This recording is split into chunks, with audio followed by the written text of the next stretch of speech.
Бәріңе сәлем достар, сіздермен бірге мен Грифер Дәулет. Бүгінгі видеода Кинечка Крафт серверіндегі супер тотемдерді көрсететін боламын. Бұл супер тотемдер тек админдерге болады алуға.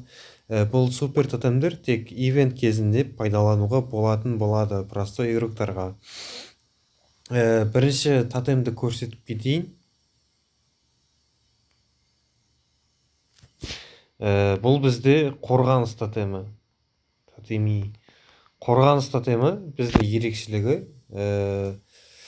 өзіңізді ұрған кезде, сіздің полный уронды алып тастайды, және сол уронды қарсыласқа қайтарады. Мысалы, мені біреу ұрса, сол уронды соған қайтарып жіберем. Мені 1000 уронмен ұрса, мен соны заблокировать етем да, и және мен сол 1000 уронды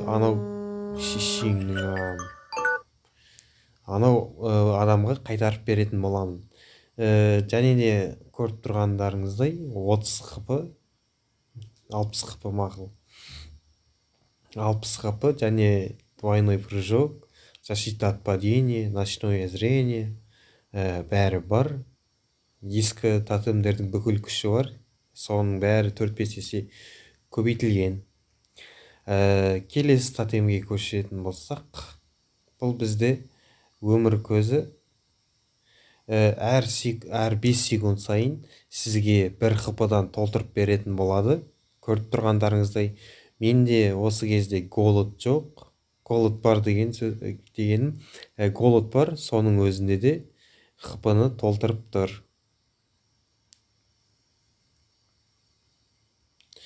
Және де бұл тотемнің ерекшелігі, сізде 20 қпыңыз аз қалғанда, мысалы, мынау ең бірінші қпы толып тұр ғой, сол қпыға жеткенде, яғни азайғанда, сізге бүкіл жанды толтырып береді, еще қасына регенерация қосып беретін болады. Ал басқа нелер болса, тура сол жаңағы защитник сияқты, бірақ қорғанысқа арналған және мобильдікке арналған. Яғни бұл жүрген кезде тез жүреді, және секіргенде шамалы тез қатты секіретін болады. Қазір 3-ші тотемді алып көрсетейін. Жаңа инвентардағы 3-ші емес, ол 4-ші тотем. Ал бізде келесі тотем, бұл жоюшы тотемі. Яғни сіз біреуді ұрған кезде, сіз оған всегда шамалы болсын, чуть-чуть қылышыңызға қарай басқаларға қарағанда көп урон бересіз. Бұл простой урон әшейін. Стандартный урон плюс 10 стандартный урон.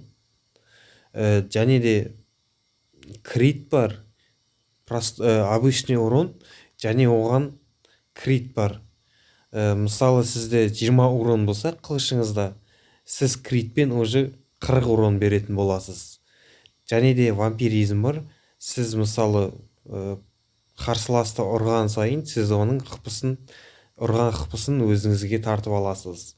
Ал бұның статистикасы чисто PvP-ға арналған, яғни қпысы аз, бірақ уроны көп болып саналады. Көріп тұрғандарыңыздай, менде голод жоқ, бірақ қпы толмай жатыр.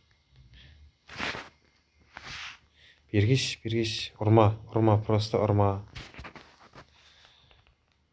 Көріп тұрғандарыңыздай, мен одан қпы алып жатырмын. Шеңам тоқтаса yapты, ваймайды. Мен одан көріп тұрғандарыңыздай бір урон алдым, мінекей.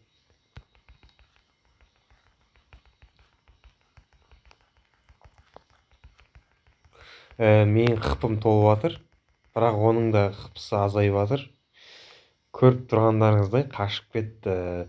Мен оған көп урон бердім, просто мен PvP аса алмаймын, ол құтақпасы читер. Кел нахуй до конца. Пиздец, обзор емес PvP болып кетті ғой. Кел, неға қарай.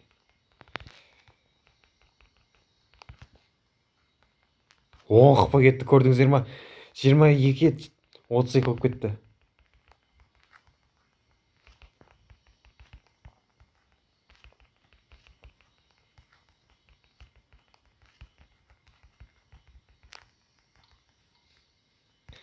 Білмеймін неге қашып баратқанын.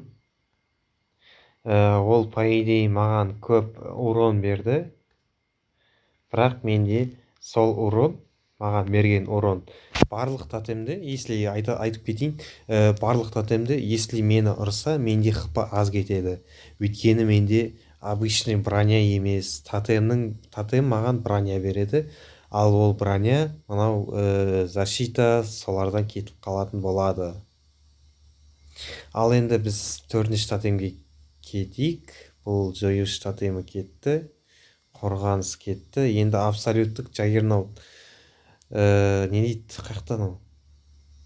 Абсолюттік және барлық эффектілер, қалған өмір плюс қанды короче, барлық эффекті қосылған. Бірақ бұның эффекті статистикасы, жаңағы ескі тотемдердің статистикасы басқаларға қарағанда көбейген. Мысалы, бергел пуфпы, бергел. Кеси, бля, қаяғым жеп қалмашы ендігі, сука.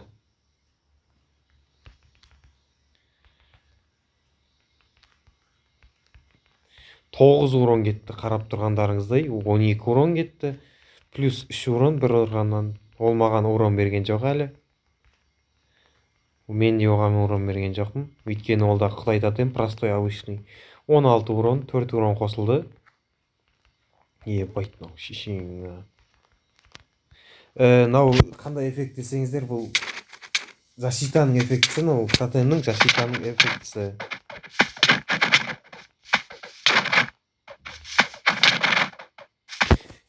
Көріп тұрғандарыңыздай алынған зақым 0 деп тұр. Бірақ менде броня кетіп жатыр. Мен если PvP нормальный болсам, қазір өзі жоқ қып жіберетін, просто бұл автокликер. Және көріп тұрғандарыңыздай 4-5 уронға мен 26 урон кетірдім.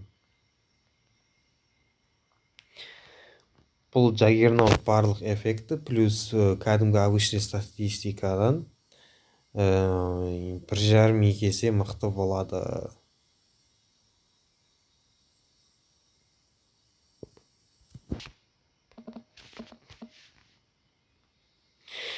Ал ендіше давайте 8 минут попты, пошел нахуй бәріңе.